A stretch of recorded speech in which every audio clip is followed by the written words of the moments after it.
وعودة إلى مراسل تحت النار إلى مدينة حماة وريفها لينضم إلينا أبو هشام الحموي الناطق باسم شبكة فداء نيوز عن حماة وريفها. مرحبا بك أخي أبو هشام الحموي. نعم، مرحبا بك أخي الكريم وبالسادة المشاهدين. لو تضعنا في مجمل التطورات والأوضاع، ماذا لديكم اليوم في الواقع الميداني في حماة وريفها؟ تفضل.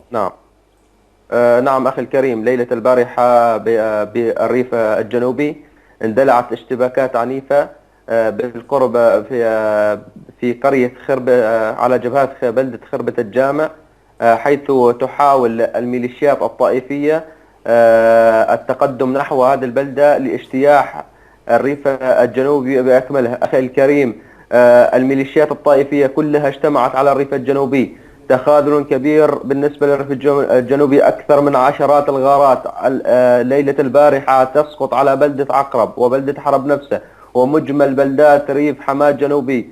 أخي الكريم، الوضع في ريف حماة الجنوبي مزري للغاية، تكالبت عليهم الأمم، والله تكالبت عليهم الأمم.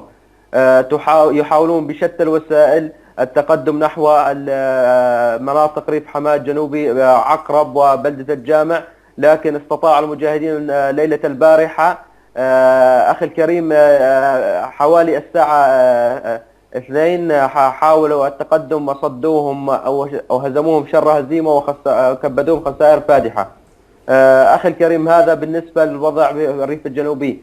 وبالذهاب إلى الريف الشمالي أيضا، ريف حماة الشمالي لن يسلم من القصف بشكل يومي. الطيران الحرب يقوم بقصف، خاصة اليوم أكثر من عشرات الغارات على بلدة الزكاة وحصرايا وكفر زيتة ومدينة الله طامنة.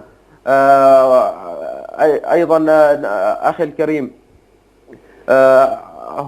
أيضا بالريف حماة الغربي بسهل الغاب أيضا قذائف المدفعية وصواريخ الغدر من حاجز جورين تسقط على بلدات سهل الغاب بأكمله. أخي الكريم، حملة همجية من قبل الطيران الروسي والنظام على منازل المدنيين بشكل كامل.